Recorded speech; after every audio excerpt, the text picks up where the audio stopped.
নমস্কার বন্ধুরা, আমার রান্না বান্না চ্যানেলে তোমাদের সকলকে স্বাগত জানাই। আজ আমি মাছের মাথা দিয়ে মুগ ডালের একটি দুর্দান্ত স্বাদের রেসিপি বানাবো। গরম গরম ভাতের সাথে এই ডালের রেসিপিটি খেতে অপূর্ব লাগবে।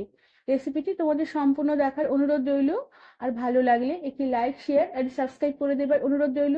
তার সাথে যারা আমার ফেসবুক পেজ থেকে দেখছো তাদের পেজটিকে ফলো করে দিয়ে ভিডিওটি লাইক শেয়ার করে দেবার অনুরোধ রইল। প্রথমে আমি এখানে আমার যতটা ডাল প্রয়োজন সেই মতো সোনামুগের ডাল নিয়েছি। এই রান্নাটা সোনামুগের ডাল দিয়ে করলে তার স্বাদ বেশ ভালো হবে। ডালগুলোকে এবার বেশ ভালো করে আমি একটু ভেজে নেব। এর জন্য কড়া গরম করে নিয়ে আমি ডাল কড়াতে দিয়ে দিলাম। এবার ডাল বেশ ভালো করে নেড়ে চেড়ে নেব। ঘন ঘন ডাল নাড়তে হবে, খেয়াল রাখতে হবে ডাল যেন কড়ার তলায় ধরে না যায়। ডাল বেশ ভালো করে নেড়ে চেড়ে নেবো যতক্ষণ না ডাল বেশ হালকা সোনালি কালার হয়ে ভাজা হয়ে আসে আর খুব সুন্দর একটা ডাল ভাজার গন্ধ বেরোয়।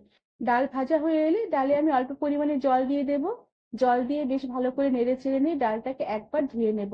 একবারের বেশি এই ডাল ধোয়া যাবে না। একবার ডাল ধুয়ে ডালে আবারও পরিমাণ মতন করে জল দিয়ে আমি গ্যাসের আঁচ একটু কমিয়ে দিয়ে কড়াটাকে আধ ঢাকা চাপা দিয়ে আমি ডাল সেদ্ধ হতে দেব। ডাল পুরোপুরি গলিয়ে ফেলবো না, একদম গোটা গোটা থাকবে অথচ সেদ্ধ হবে এরকম ভাবে ডালগুলোকে সেদ্ধ করবো। আর ডাল সেদ্ধর আগে ডালে একটু চেরা কাঁচা লঙ্কা দিয়ে দিলাম, এতে ডালের স্বাদ বেশ ভালো হবে। আর ডাল সেদ্ধ হতে হতে এদিকে আমি রান্নার বাকি উপকরণগুলো তৈরি করে নেব। এর জন্য আমি বেশ ছোট ছোট করে ডুমো ডুমো করে আলুর খোসা ছাড়িয়ে আলু কেটে আলুগুলোকে জলে ভিজিয়ে রেখেছি। এই রান্নাতে একটু আলু দিলে খেতেও বেশ ভালো লাগবে, তবে তোমরা চাইলে আলু ছাড়াও রান্নাটা করতে পারো।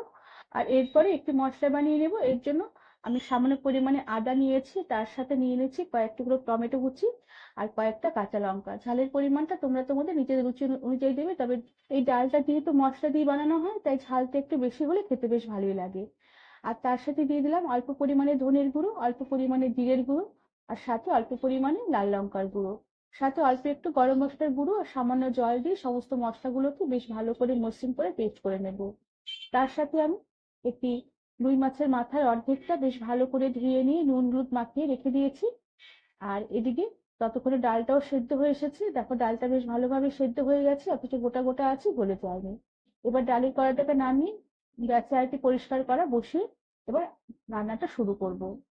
এর জন্য কড়া বেশ ভালো করে গরম করে নিয়ে কড়াতে পরিমাণ মতন তেলও বেশ দিয়ে ভালো করে গরম করে নেবার পরে নুন হলুদ মাখানো রুই মাছের মাথাটাকে তেলে দিয়ে দিলাম। এবার মাথাটাকে বেশ ভালো করে লাল লাল করে ভেজে নেবে। মাছের এক পিঠ ভাজা হয়ে এলে আরেক পিঠ উল্টে দিলাম। আর এভাবেই মাছের মাথার দু পিঠ বেশ ভালো করে লাল করে ভেজে নেবার পরে মাথাটাকে আমি বেশ ভালো করে একটু ভেঙে ভেঙে দেবো। আর মাছের মাথা বেশ ভালো করে ভেঙে দেবার পরে মাছের মাথাগুলোকে বেশ ভালো করে নেড়ে চেড়ে কড়ার মধ্যে লাল করে একটু ভেজে নেব, যাতে মাথার মধ্যে কোনো রকমের একটা আস্তে গন্ধ না থাকে। সমস্ত মাথাগুলোকে বেশ ভালো করে ভেঙে ভেঙে ভেজে নেবার পরে মাথা আমি কড়া থেকে বেশ ভালো করে তেল ছেঁকে উঠিয়ে রেখে দিলাম। এরপরে কড়ার এই তেলে আমি গোটা জিরে, গোটা গরম মশলা আর শুকনো লঙ্কা তেজপাতা ফোড়ন দিলাম। গরম মশলার মধ্যে আছে এলাচ, দারচিনি, লবঙ্গ। আর সমস্ত মশলাগুলোকে বেশ ভালো করে নেড়ে চেড়ে নেবো মশলা ভাজার খুব সুন্দর সুগন্ধ বেরোনো অব্দি।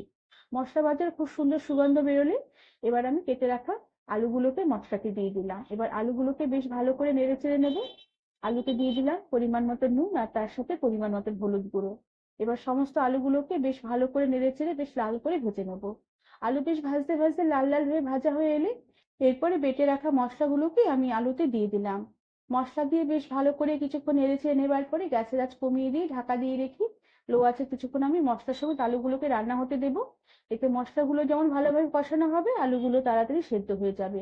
বেশ কিছুক্ষণ ঢাকা দিয়ে ঢাকা খুলে মশলাগুলোকে আলুর সাথে বেশ ভালো করে রান্না করে নিয়েছি। মশলার জলও বেশ অনেকটাই শুকিয়ে এসেছে আর আলু বেশ অনেকটাই সেদ্ধ হয়ে এসেছে।